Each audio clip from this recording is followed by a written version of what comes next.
سبحان اللہ والحمد للہ ولا الہ الا اللہ واللہ اکبر سبحان اللہ والحمد للہ ولا الہ الا اللہ واللہ اکبر سبحان اللہ والحمد للہ ولا الہ الا اللہ واللہ اکبر سبحان اللہ والحمد للہ ولا الہ الا اللہ واللہ اکبر سبحان اللہ والحمد للہ ولا الہ الا اللہ واللہ اکبر سبحان اللہ والحمد للہ ولا الہ الا اللہ واللہ اکبر سبحان اللہ والحمد للہ ولا الہ الا اللہ واللہ اکبر ولا حول ولا قوة الا باللہ العلی العظیم الحمد للہ الذی ہدانا لہذا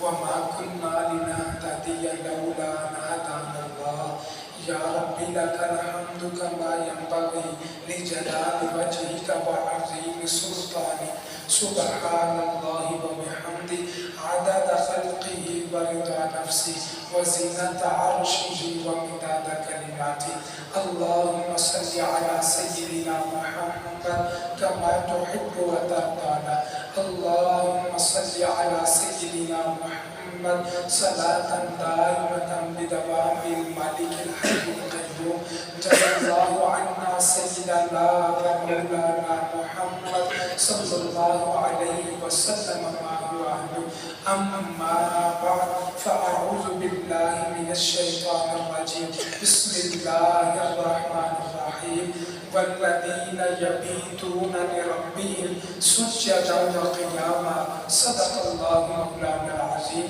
إن الله وملائكته يصلون على النبي يا أيها الذين آمنوا صلوا عليه وسلموا تسليما بڑی محبت کے ساتھ درود پاک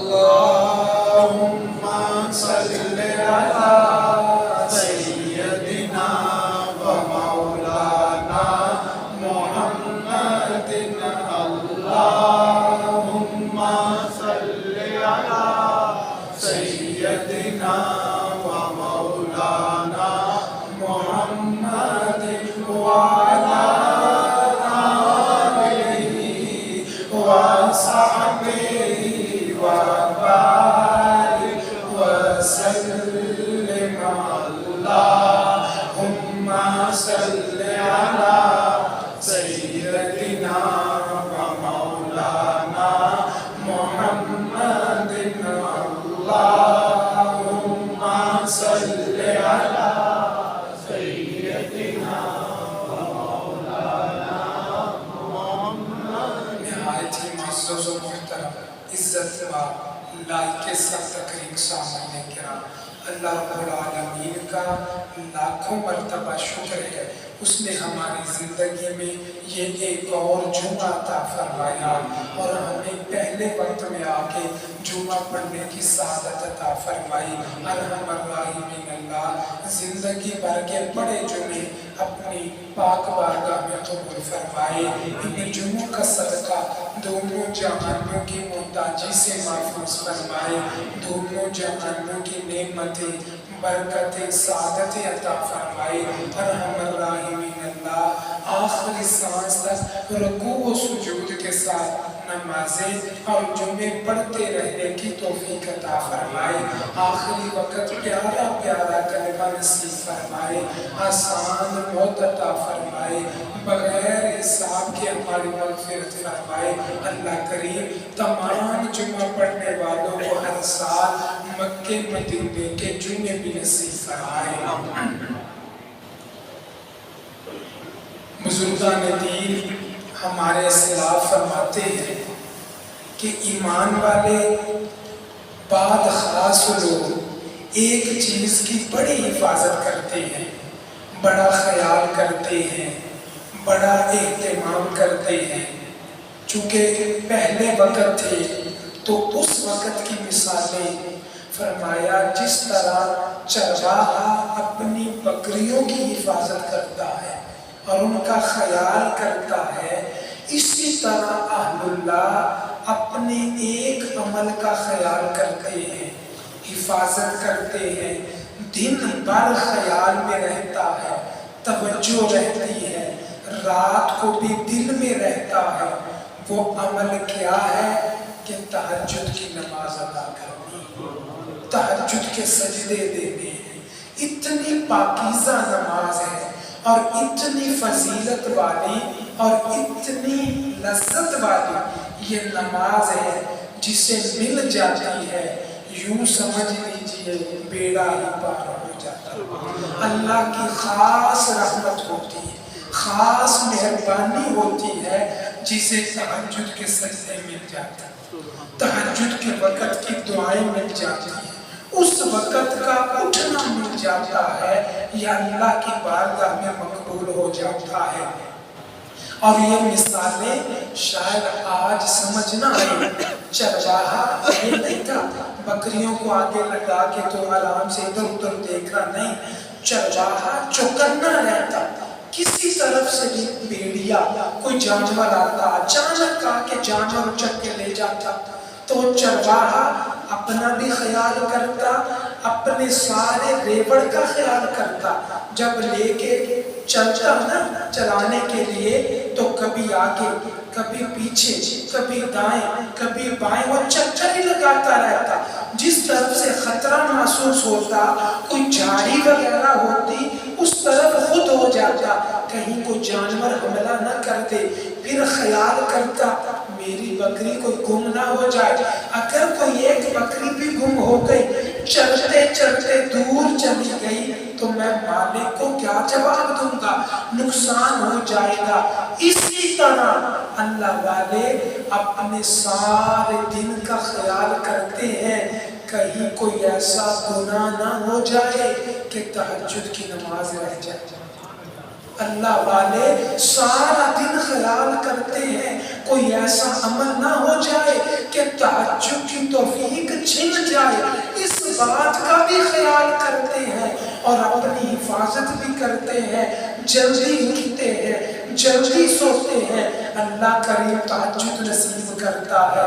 تو تہجد رمضان کی عادتوں میں سے ایک عادت ہے۔ پچھلا جمعہ بھی تھا، کوشش فرمائیے اللہ تہجد مقدر میں کرے، تہجد پڑھتے رہنے کی توفیق عطا کرے۔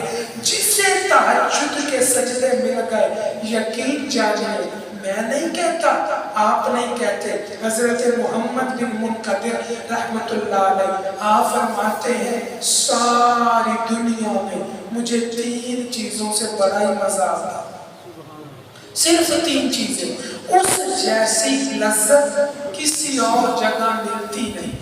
حضور دنیا میں تو بڑی نعمتیں، کھانا پینا، پہننا، لباس، سواری، جگہوں پہ جانا، سیر و تفریح، کہتے نہیں، مجھے 3 چیزوں میں جو مزہ آتا ہے وہ اور کسی چیز میں نہیں۔ سب سے پہلی چیز فرماتے ہیں مجھے رات کے سجدوں میں بڑا ہی مزہ آتا ہے، رات کی نماز میں بڑا سرور ملتا، بڑا کیف ملتا، وہ کسی اور چیز میں آتا نہیں۔ دوسرا فرماتے ہیں نیک مسلمانوں سے ملاقات کرتے بڑا ہی مزہ آتا۔ کیوں؟ جو فرمایا مسلمان سے اللہ والا ملتا ہے نا اللہ کی رضا کے لیے، میرا اللہ خوش ہو جائے۔ اور کسی سے دوستی بھی رکھو اللہ کے لیے، دشمنی بھی رکھو تو اللہ کے لیے۔ جب یہ چیز آتی ہے تو مسلمان سے ملتا ہے، کیوں؟ میرا اللہ راضی ہو جائے۔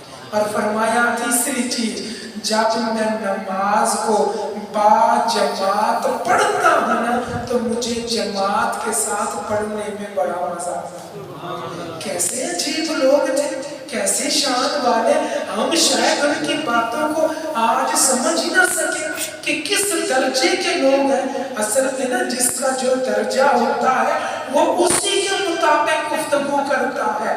تو ہم بات کر رہے تھے تہجد کی، صرف وہ نہیں کہتے جسے تہجد کا مزہ مل جائے، جسے تہجد کی لذت حضرت ثابت بنانی کہتے اللہ کی قسم ساری دنیا میں مجھے سب سے زیادہ مزہ تہجد کیا، رات کے سجدوں میں، رات کی نماز میں آتا۔ یہ ایک نہیں، دو نہیں، کئی اللہ والے وہ اپنی زندگی کا نچوڑ بیان کرتے ہیں، اپنی زندگی کا خلاصہ بیان کرتے ہیں۔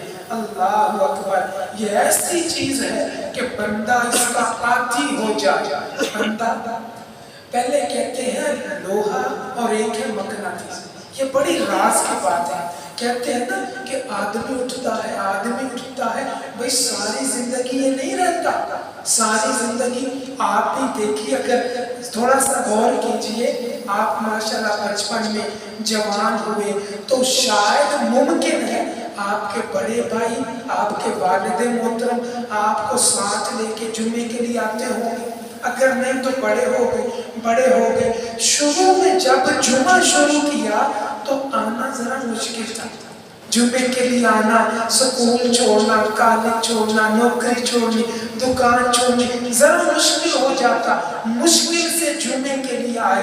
لیکن جب جمعے کے لیے آتے گئے اللہ نے ایسی مہربانی فرمائی، اب جو ہی جمعے کا وقت ہوتا ہے خود بخود آ جاتے، خود بخود ہی۔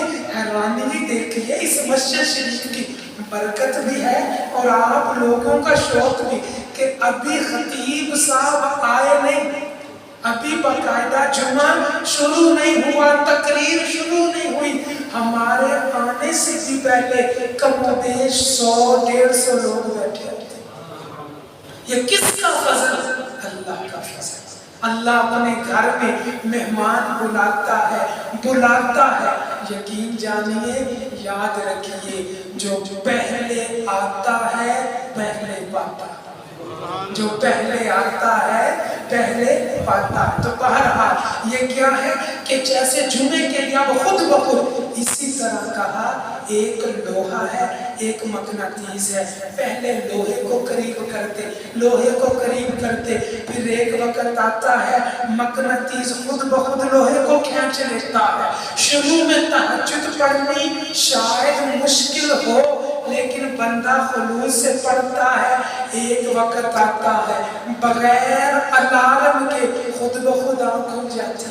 ہمارے حاجی صاحب بتاتے ہیں الارم لگاتا ہوں، ابھی 15 منٹ 20 منٹ کبھی آدھا گھنٹہ الارم میں رہتا ہے، میری تہجد کے لیے آنکھ کھل جاتی ہے۔ یہ کیا وجہ ہے؟ پہلے تہجد کے لیے آدمی جاتا ہے، پھر تہجد اس کے پاس آ جاتی ہے۔ اللہ کریم پڑھنے کی توفیق عطا فرمائے۔ بڑی بات ہے، بڑا خیال ہے، یقین جانیے میں آپ کو بتاؤں، اتنی باتیں امام احمد بن حنبل رحمۃ اللہ علیہ بڑے امام ہیں، لمبے سفر سے واپس آئے۔ یہ آج کل کا سفر نہیں، گاڑیوں کا، اے سیوں کا اور موٹر سائیکل، پرانے وقتوں میں یا پیدل ہے یا جانور کی سواری، لمبے سفر، تھکے ٹوٹے ماندے آئے۔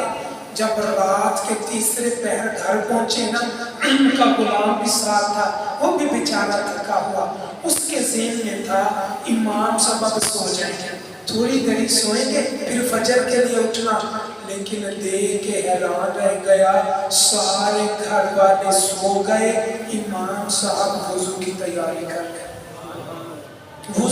وہ حیران ہو کے کہنے لگا حضور آج بھی تہجد پڑھنی ہے، چھوڑ دیجیے آج بھی پڑھنی ہے، دیکھتے نہیں کتنے لمبے سفر سے آئے۔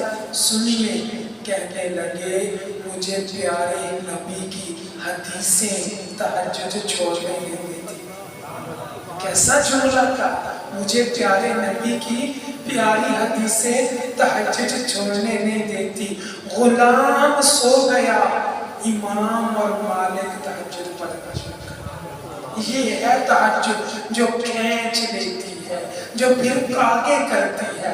کوشش کیجئے، پچھلی مرتبہ بھی بتایا، اگر روزانہ نہیں تو کم از کم ہفتے میں ایک دن جمعے کا دن ہو جائے، پیر کا دن ہو جائے، جمعرات کا دن، کوئی ایک دن ہو جائے، تہجد کے لیے ہو جائے، خود اٹھئے، بچوں کو اٹھائیے، گھر والوں کو، اہلیہ کو اٹھائیے، ہو سکے تو سحری کھا لیجئے، اور روزہ رکھنا نہ رکھنا وہ تو بعد نصیبوں کی بات ہے، سحری کا ثواب تو ملے گا نا۔ بہرحال کوشش کیجئے، کوشش کرنے سے اللہ کریم توفیق عطا فرماتا ہے۔ آگے چلیے، حضرت خواجہ حسن بصری بھی ہے، حضرت بلال رضی اللہ تعالیٰ عنہ، ان کی بھی روایت ہے، لیکن میں خواجہ حسن بصری کا بتاتا ہوں۔ فرماتے ہیں میری زندگی ایسے لوگوں کے ساتھ گزری، اور میں بات کرنے لگا ہوں نا تو آج کل یقین ہمیں بھی نہیں آیا، سچی بات ہے۔ ایسے کوئی لوگ ہیں کہتے 50 سال میں ان بڑے لوگوں کے ساتھ رہا۔ حضرت خواجہ حسن بصری کہتے، یہ خود شان والے کہتے 50 سال میں رہا، 50 سال گزر گئے، کبھی میں نے ان کے جسم پہ اچھا لباس ہی نہیں دیکھا۔ اللہ اکبر، دیکھیں 50 سالوں میں کبھی اچھا لباس نصیب ہی نہیں ہے، اور اتنے عرصے میں پسند کا کھانا نہیں کھایا۔ گھر والوں کو نہ پتا ہوتا ہے، اہلیہ کو، بیٹی کو، بہن کو، مطلب ہمشیرہ کو، کیا کہ میرے بھائی کو، میرے خامد کو، میرے بیٹے کو یہ پسند ہے۔ پھر ماں کبھی پکاتی، ان کی پسند کا کبھی کسی کو پتہ ہی نہیں چلا، اس لیے کہ ساری زندگی کبھی کسی کو کہا ہی نہیں مجھے یہ پکا کر۔ 50 سال گزر گئے، جو سامنے آیا کھا لیا، اگر نہیں ملا تو صبر شکر کر۔ کیسے کوئی لوگ تھے؟ اندازہ لگائیے، 50 سال اپنے جسم پہ لباس کی فکر نہیں کی، جو ملا پیوند لگا، جو ملا پہن لیا، لیکن ایک بات کی فکر کی ہے، ہماری رات کی نماز نہ رہ جائے، تہجد کے سجدے نہ رہ جائے، قیام اللیل نہ رہ جائے۔ دیکھیے تو صحیح کیا بات ہے۔ آج حضرت خواجہ حسن بصری، حضرت امام اعظم ابو حنیفہ، امام شافعی رحمۃ اللہ علیہ، امام مالک رحمۃ اللہ علیہ، دیگر حضرت رابعہ بصریہ، انہیں ہزاروں سال گزر گئے، آج ہم منبروں پہ بیٹھ کے ان کا ذکر کرتے ہیں۔ انہوں نے اللہ کا خیال کیا، اللہ نے ان کا خیال کیا، ہزاروں سال گزر گئے، آج ان کا ذکر کیا جاتا ہے۔ وجہ کیا ہے؟ جو اللہ کے لیے ہو گیا، اللہ اس کے لیے ہو گیا ہے۔ تو بہترین نماز فرض نمازوں کے بعد وہ تہجد کی نماز ہے، جس کے نصیب میں آ گئی یقین جانیے بیڑا ہی پار ہو گیا۔ وہ کہتے ہیں نا فلاں ملک کی نیشنلٹی مل گئی تو بڑی کامیابی ہے، فلاں ملک کا ویزا مل گیا نا، گرین کارڈ مل گیا تو وارے ہی نارے، پھر وہاں سیٹل ہو گئے تو بے روزگاری کا فکر نہیں، وہ الاؤنس بھی دیتے ہیں، وہ بڑھاپے کا خرچہ بھی دیتے ہیں، بچے بیمار ہو جائے الگ سے پیسے دیتے، فلاں ملک کے کہیں وہ پاسپورٹ مل جائے نا، نیشنلٹی مل جائے تو بیڑا ہی پار ہے، پوری کوشش کرتے ہیں۔ اللہ والے کیا کرتے تھے؟ ذمہ داری سے کہتا ہوں، اگر تہجد مل جائے بیڑا ہی پار۔ سبحان اللہ، یہ نیشنلٹیاں یہ کوئی اعتبار نہیں، اللہ کی قسم اعتبار ہے تو اللہ کی بارگاہ میں سجدوں کا اعتبار، دعا کا اعتبار ہے، یہ اللہ کی خاص مہربانی۔ میں آپ کو بتاؤں، شادی بیاہ پہ نا یہ نہیں کہا جاتا یہ میں جمعے پہ بیٹھا جی فلاں کی شادی آ جائے ساتھ، نہیں، وہ جو ہوگی نا خاص لوگ انہیں دعوت دی جاتی ہے۔ شادی بیاہ پہ ہر ایک کو نہیں آپ بھی آ جاؤ، آپ بھی آ، نہیں، خاص اپنے چچا کو، اپنے بھتیجے کو، اپنے ماموں کو، خالہ کو، گہرے دوست کو، یہ بچپن کا دوست، یہ ہمسایہ، یہ کاروبار میں ساتھ، یہ کلاس فیلو، چن چن کے لوگوں کو دعوت دی جاتی ہے، آ جاؤ میرے بیٹے کی شادی میں آنا ہے، تو ہزاروں لوگوں جمع پڑھنے والے، لیکن شادی میں کتنے 100 50 150 200 بس زیادہ لمبیاں بڑی الگ ہے. خاص لوگوں کو خاص دعوت میں بلایا جاتا ہے. راز کی بات سنیے، اللہ بھی رات کے وقت اپنے خاص لوگوں کو بلاتا ہے. سبحان اللہ.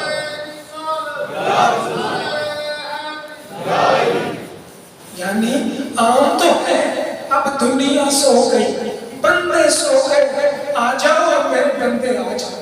اور اس وقت وہ مالک خود، پچھلے جمعے بتا چکا ہوں، خود صدا لگاتا اپنی شان کے مطابق. ہے کوئی مانگنے والا؟ جو مانگو گے میں عطا کروں. اس وقت خود بلائے، صدا لگائے. اور خاص بندوں کو بندے میں یاد رکھیے کوئی طاقت نہیں. لا حول ولا قوت الا باللہ کی شان مالک ہو. بندے کی کوئی طاقت نہیں، وہ اپنے خاص بندوں کو خود کھڑا کرتا، اپنی بارگاہ میں جھکاتا ہے، پھر انہی بندوں پر اپنے فرشتوں کے سامنے فخر. دیکھو یہ میرے بندے، دنیا سو رہی ہے، میرے بندے مجھے منا رہے ہیں، مجھے راضی کر رہے ہیں. تو خاص دعوت ہے تہجد کی، جسے مل جائے نصیب ہی اچھے ہو جاتے ہیں، بیڑا ہی پار ہو جاتا ہے. آخر میں آپ کو میں عجیب بات بتاتا ہوں. میں نے جب جمعے کی، چونکہ ہم تیاری کرتے ہیں نا، یہ فلاں جمعہ تہجد کی فضیلت پہ پڑھانا، فلاں جمعہ صدقہ، تو پھر وہ کتابوں سے وہ تیاری کرتے. جب تیاری کرتے تو نئی چیزیں ملتی. یہ میں نے چیز جب وہ میرے مطالعہ میں آئی اور پڑھی، ایک مرتبہ تو حیران رہ گئے، دوسری مرتبہ پڑھی، پھر تیسری مرتبہ میں بڑا ہی حیران ہوا. کہاں کی بات کہاں چلی گئی، کہاں کی بات کہاں چلی گئی. بزرگ فرماتے ہیں دونوں جہانوں کی دو نعمتیں ہیں، ان نعمتوں کا کوئی مقابلہ ہی نہیں. ان نعمتوں کا، ایک دنیا کی نعمت، ایک آخرت کی نعمت. دنیا کی نعمت اس کا اور کوئی مقابلہ نہیں، جسے مل جائے. اور آخرت کی نعمت جسے مل جائے، جس کے نصیب میں آ جائے. آخرت کی کون سی نعمت؟ جنتیوں کو محل مل جائیں گے، نعمتیں مل جائیں گے، ٹھنڈے پانی، مشروب، ختام ہو، مسک قرآن پاک میں ذکر، نہریں، سارا کچھ، حور و قصور سارا ملے گا. لیکن ایک چیز کے انتظار میں رہیں گے، ابھی ان کا دل سیر نہیں ہوگا. سب کچھ مل گیا، مکان، حوریں، محلات، باغات، سب کچھ مل گیا، لیکن ابھی کچھ چاہیے. وہ کیا ہے؟ اللہ کریم اعلان فرمائے گا، آ جاؤ جس نے میرا دیدار کرنا ہے. جب اللہ کریم پردے ہٹا کے جنتیوں کو براہ راست اپنا دیدار کروائے گا نا، ساری نعمتیں نیچے رہ جائے گی، دیدار الہی کی نعمت آگے چلے جائے. اس نعمت کا کوئی مقابلہ ہی نہیں، اس نعمت کا کوئی اندازہ ہی نہیں. یہ تو جنتیوں کو پتا چلے گا. پورا ہفتہ دیدار ہوگا، اس دیدار کی کیف و مستی میں مگن رہیں گے. بس انتظار کریں گے کب اگلا جمعہ آئے، پھر دیدار ہو جائے، کب دیدار ہو جائے. اسی کیف و مستی میں تو اگلے جہاں کی جنتیوں کی نعمت اللہ کا دیدار ہے. دنیا کی بڑی نعمت خاص لوگوں کے لیے تہجد کی نماز پڑھنا. یہ ایسی نعمت ہے، ایسی نماز ہے کہ جسے نصیب ہو جاتی ہے، باقی کھانا پینا پہننا سارا پیچھے رہ جاتا ہے. تہجد کا مزہ آگے جاتا ہے. اللہ کریم عمل کی توفیق عطا فرمائے، پڑھتے رہنے کی توفیق عطا فرمائے. کوشش کیجئے پورا سال ہم سے روزے بھی نہیں رکھے جاتے، حالانکہ سب سردی کے دن آتے ہیں، دسمبر، جنوری، فروری، لیکن روزے نہیں رکھے جاتے بس توجہ میں. لیکن رمضان آتا ہے نا، ایک تو اللہ کی مہربانی، دوسرا بندہ کوشش کرتا ہے بھائی رکھنا ہی رکھنا. تو رمضان کے روزے گرمیوں میں جون جولائی میں بھی آئے، پھر بھی مسلمانوں نے رکھے ہیں. اسی طرح اگر ٹھان لینا پکا پھر ادا کر لیں. چلو شروع میں ہفتے میں ایک دن تہجد پڑھنی ہے، انشاءاللہ پڑھی جائے گی. اللہ کریم پڑھنے کی توفیق عطا فرمائے. بزرگوں نے کئی لمبا ذکر کیا، میں بس خلاصہ چن چن کے موضوع کے مطابق لکھتا ہوں. کہتے ہیں اگر آپ کا کوئی کام اٹک جائے، آج کل وظیفے چلتے ہیں نا، یہ وظیفہ پڑھ لو، یہ پڑھ لو، ہر وظیفہ نہیں، پتہ نہیں کسی نے کہاں سے اٹھا کے دے دیا، ان کے معنی کا بھی نہیں پتہ، یہ پڑھ لو یہ پڑھ لو. نہیں، خیال کرنا چاہیے. اگر کسی کا کوئی کام اٹک جائے، جائز کام ہو، اس کا حق ہو، اور وہ چاہے کہ میرا کام ہو جائے، مجھے چکر نہ لگے، مجھے در بدر پھرنا نہ پڑے، فرمایا لوہے توڑ وظیفہ ہے، تہجد کی نماز پڑھو، تہجد کے بعد 3 مرتبہ یاسین پڑھو، اللہ کا نام لے کے نکل جاؤ، وہ خود نہیں جائے گا، کام خود چل کے اس کے پاس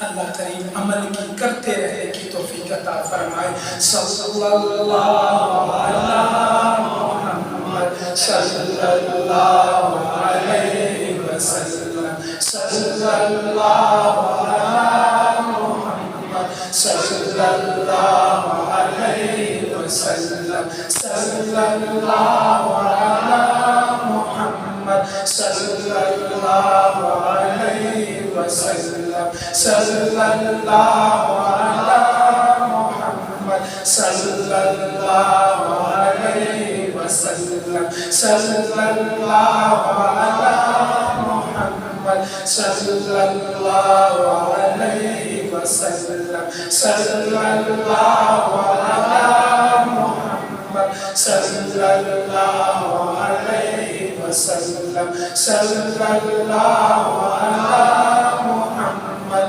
صلی اللہ علیہ. سبحان ربک رب العزة عما یصفون وسلام